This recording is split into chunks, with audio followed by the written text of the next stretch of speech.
Celebrating the International Day of the World's Indigenous Peoples, Ukrainian Ambassador to Indonesia Vasyl Hamianin explained that Ukraine is ready to host a Ukrainian platform for Muslim community, especially Ukrainian Tatars, which has been established last year. He said that Ukrainian President Volodymyr Zelenskyy invited all world leaders, including the President of Indonesia, Joko, Widodo, to join Ukrainian Platform Summit that will be held online this year to find out the current situation in Ukraine. Let's take a look. And Ukraine is very much ready to go on, follow this line and protect the indigenous cultures of Ukrainian ethnic groups like Ukrainian Tatars. And actually that's what we do at present. Then we can pass over to the topic that closely related to this indigenous people is Crimean Platform. And I really call upon every one of you to pay attention to this issue. I think I mentioned it not once, but this is very important.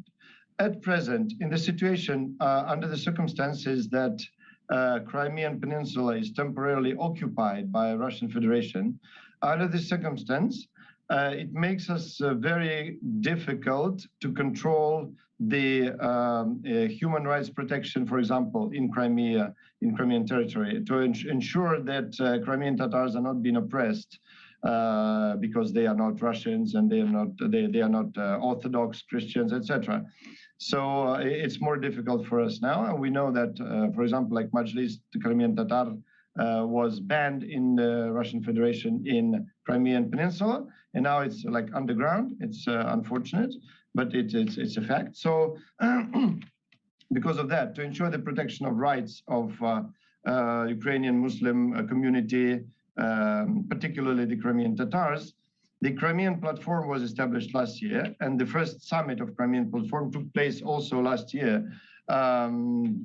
just exactly before the Independence Day of Ukraine, which is, as you might know, exactly a week after Hari Kemerdekaan Indonesia, so to say 24th of August, 24th of August. So Crimean Platform this year will also take place on 23rd of August, before the Independence Day. And taking into account that, the Ukraine is not safe at present, so it's not possible for all the leaders who would like to participate to travel to Ukraine to take part personally. This year we make it flexible, and this year's summit of Crimean Platform will be online. Actually, it will be combined offline and online, but the majority of the participants, I think, would be online, would participate virtually. As far as it is online, then no restrictions can be applied to the participants. For example, like COVID, like quarantine, like security issues, like traveling around and having a busy schedule, etc., etc., etc.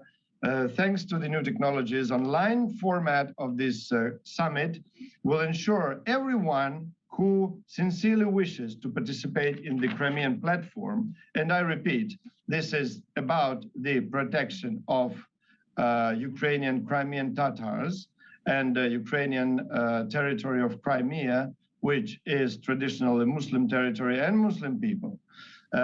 So we pay a special attention to addressing the countries with a big and influential Muslim population, like the Middle East, like North Africa, like Indonesia, of course, like Malaysia, etc.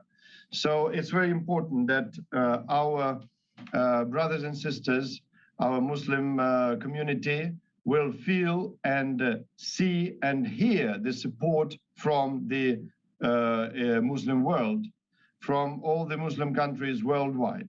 This is very important. This is critical for them and for us, and exactly for the idea of humanity So, as I mentioned, there are no restrictions, and we welcome all the world leaders to participate in Crimean Platform, offline or indeed online. So there will be virtually like 2 hours or 3 hours of video conference, and there will be like speeches and communication. So I'm glad to inform you that Ukrainian President Volodymyr Zelenskyy personally invited President of Republic of Indonesia, Yang Terhormat Joko Widodo, to participate in Crimean Platform Summit this year online. We've sent the respective verbal notes to the Minister of Foreign Affairs, and we passed the letter of invitation, personalized by the President of Ukraine to the President of Indonesia. So now we are waiting for the official response from the Minister of Foreign Affairs, from the Presidential Office. And we do sincerely hope that this response will be positive. Why I think so? Because after Bapak Jokowi sudah berkunjung Ukraine, so after his visit to Ukraine in the end of June, I think he could have a very good and direct opportunity to see what happens, to feel what happens, and to hear all the information in question. So he can have very, very vivid and a full picture of what was going on in Ukraine and what is going on effectively now. So this is my information about the Crimean Platform, and I would really appreciate if Indonesian media, my media friends, will follow this issue and try to find out whether Pak Jokowi will take part virtually in Crimean Platform this year. Why, I repeat, why is it so important? For example, I remember that a couple of months ago, I was asked numerous questions about whether President of Ukraine would participate in G20 summit in Bali. And then there were like hundreds of people asking me about that.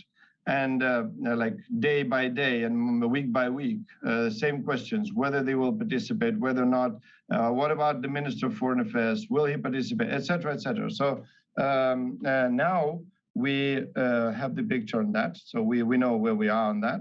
And now it's like based on the principle of reciprocity and based on the principles of humanity and the principles of protection of human rights and the rights of indigenous people worldwide, we send the reciprocal invitation to His Excellency Yang Mulia Bapak Joko Widodo to participate in Crimean Platform. I repeat it again. So I will appreciate if you could like make a bit of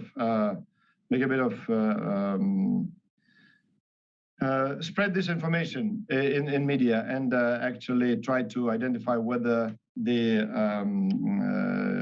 Indonesian government